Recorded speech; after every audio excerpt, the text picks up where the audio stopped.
Assalamualaikum. Today we would like to present about Islamic Unit Trust.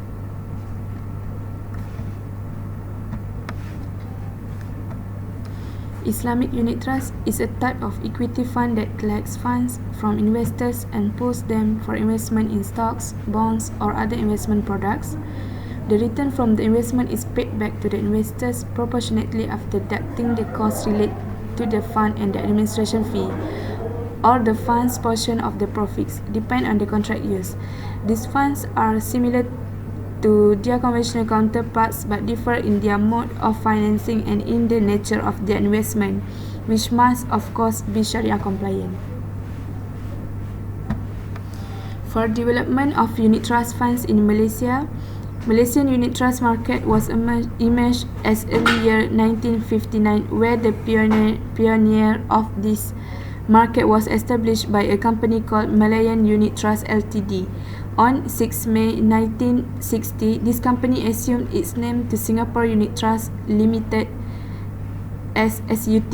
SUT became a member company of the Permodalan Nasional Berhad PNB Group after being acquired by PNB International Limited Labuan in 2000, a wholly owned subsidiary of PNB.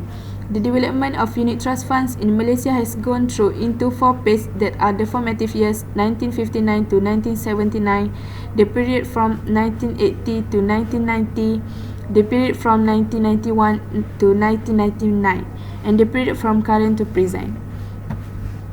For years 1959 to 1999, the unit trust industry were characterized by slow growth in the sales of units and a lack of public interest in the new investment product.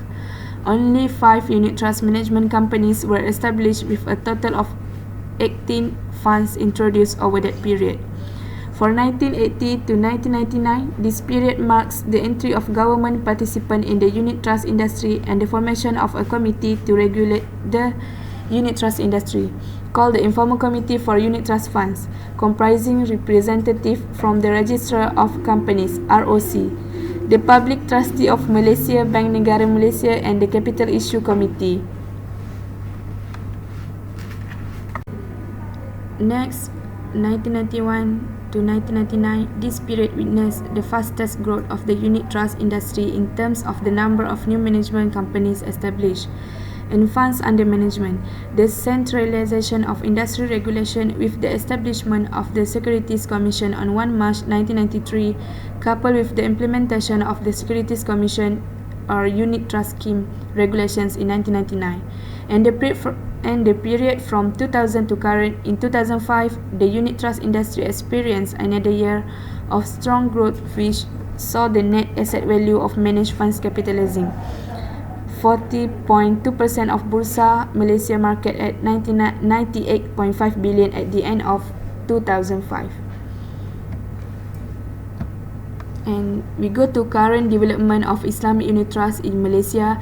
Islamic unit trust funds have become increasingly prominent of late as they are being sought by all investors, not only Muslims. The main objective of such fund is to invest in portfolio of halal stocks that comply with the principle of the Sharia. The returns of the Islamic unit trust will also avoid the incidence of riba or usury through the process of cleansing or purification by removing such amounts representing the interest element. The proceeds are normally donated to charities. The rapid growth of the unit trust industry in Malaysia could also be observed from the number of management companies from 13 in 1992 to almost triple the size to 39 in 2009. Similarly, the number of funds approved has also increased to 595 from 39 for the same period. Based on the Capital Market Master Plan to CMP2 released by the Security Commission in April 2011, the NAV of the entire unit trust industry is projected to reach 827.9 billion in 2020, while the estimate for Islamic unit trust is 158 billion in 2020.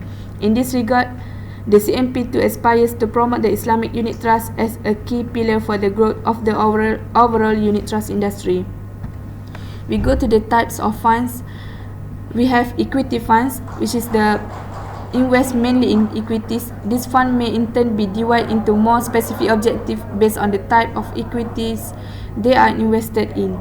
These objectives include aggressive growth, long-term growth, dividend income, and growth and income. Next, we go to growth funds. Like aggressive growth funds invest in stock of fast-growing companies. However, more emphasis is given to large established names known as blue chip. In bull markets, growth funds will not appreciate as high as their aggressive peers, but these funds perform slightly better in the down market. And income funds, these funds aim for reliable income while also looking for steady long-term growth. These funds invest in income-producing stocks and dividend-paying securities such as bond or convertible asset.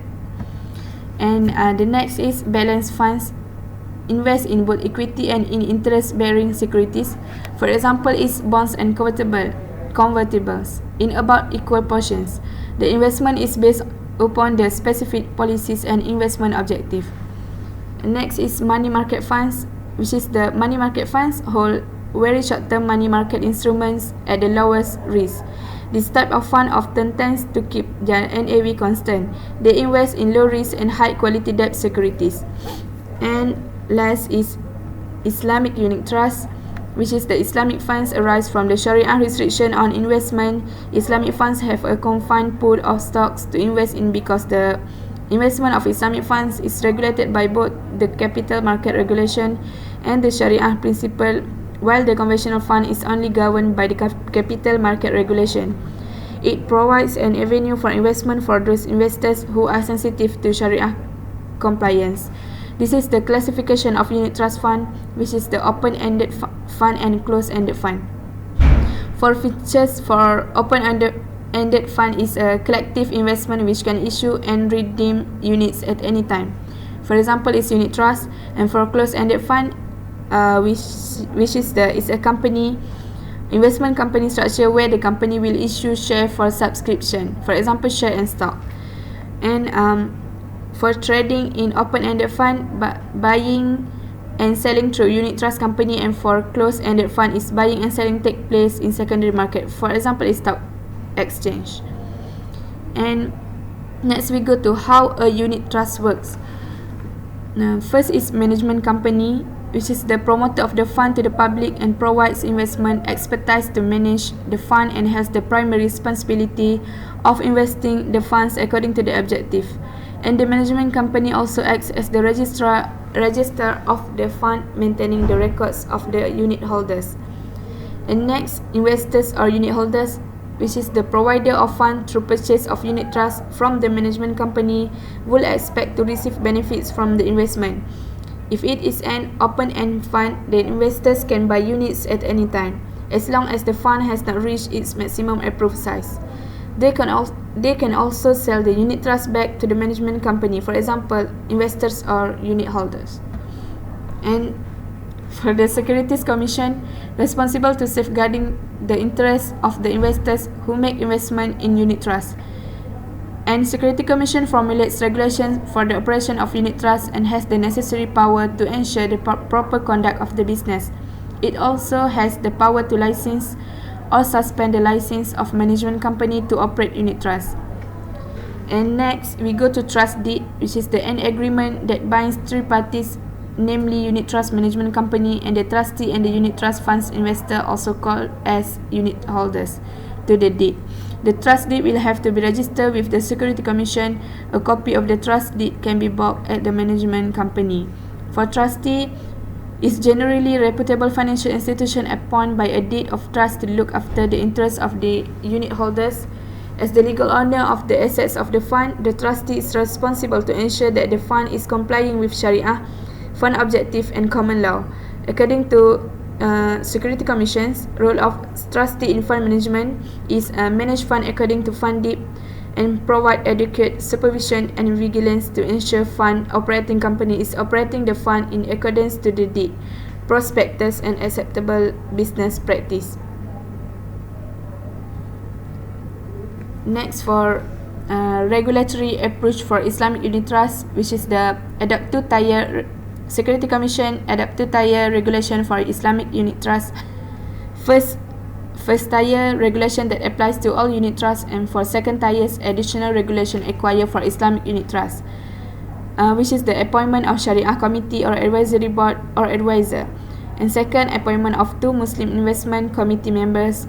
Next is appointment of a design compliant officer for Islamic unit trust, and enhance its disclosure in offering document and also reports by Sharia committee or advisory board or advisor in annual and interim reports to unit holder. Next is who regulate unit trust funds in Malaysia.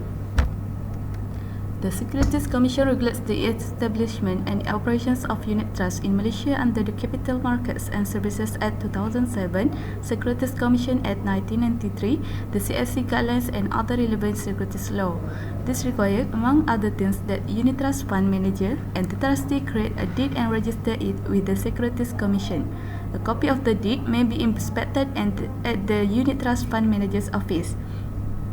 Next, the Security Commission has placed several requirements in the appointment of the unit trust manager, the trustee, the unit trust manager directors, chief executive officer, investment committee and committee members of Sharia advisors.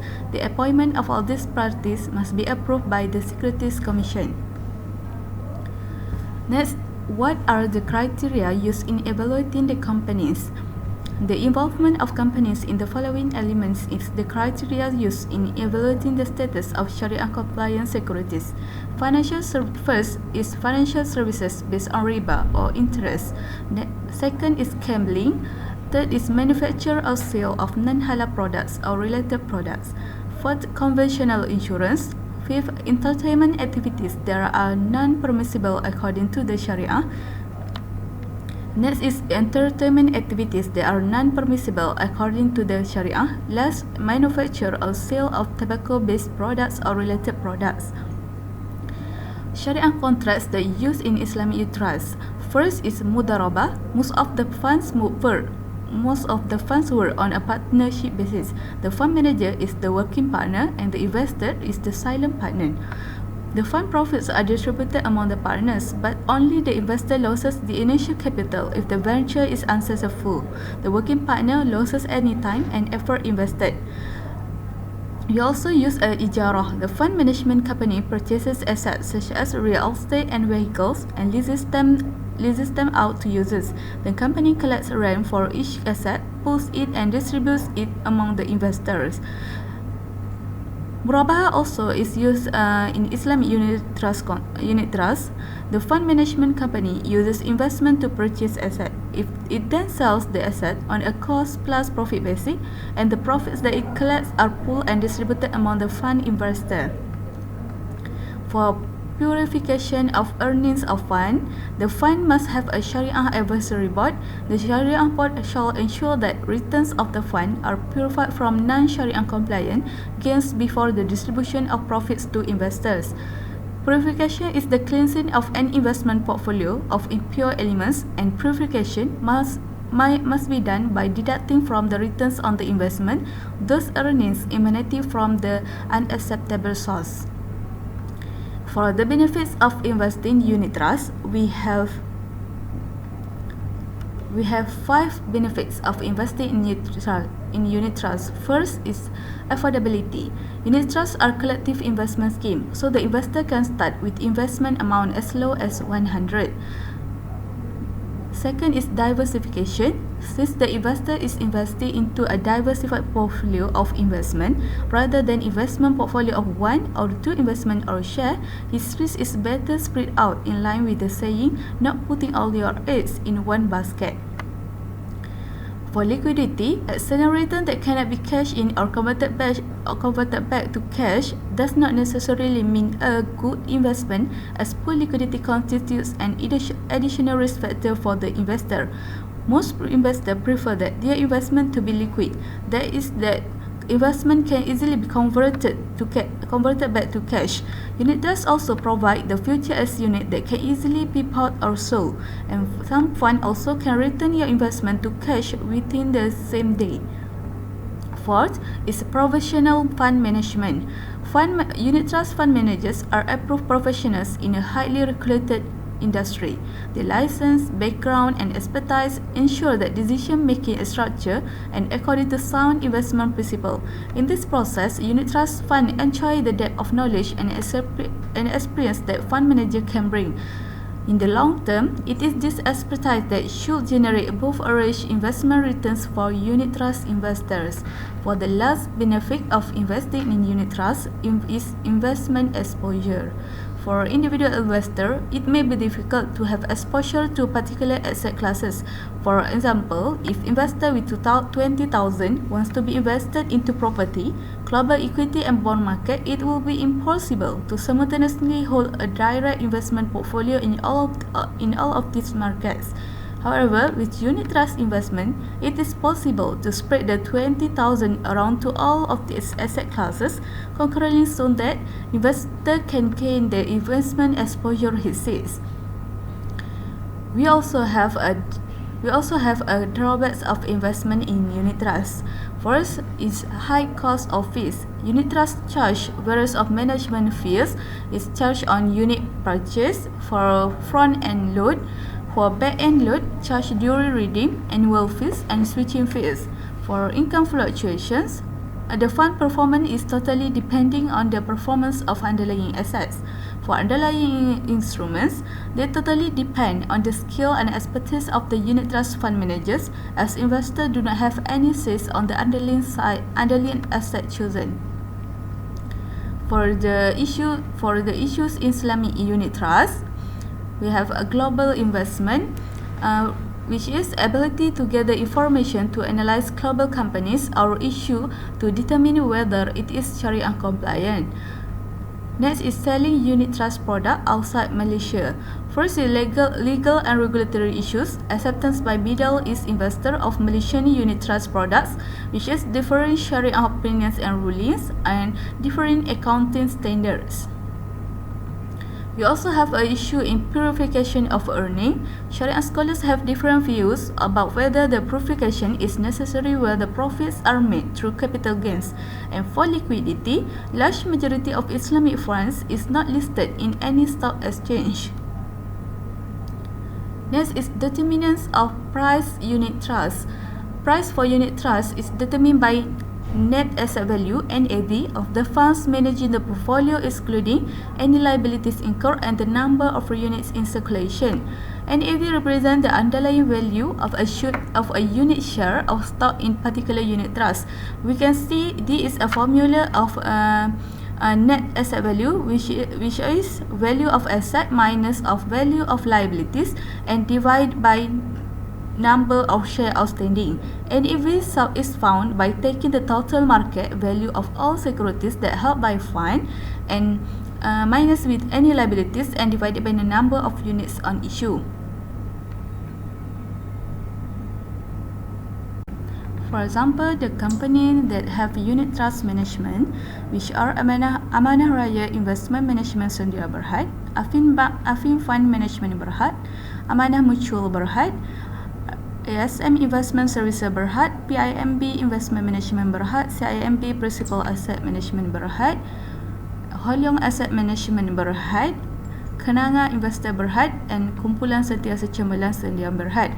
In 2013, we have this is among the unit trust management company.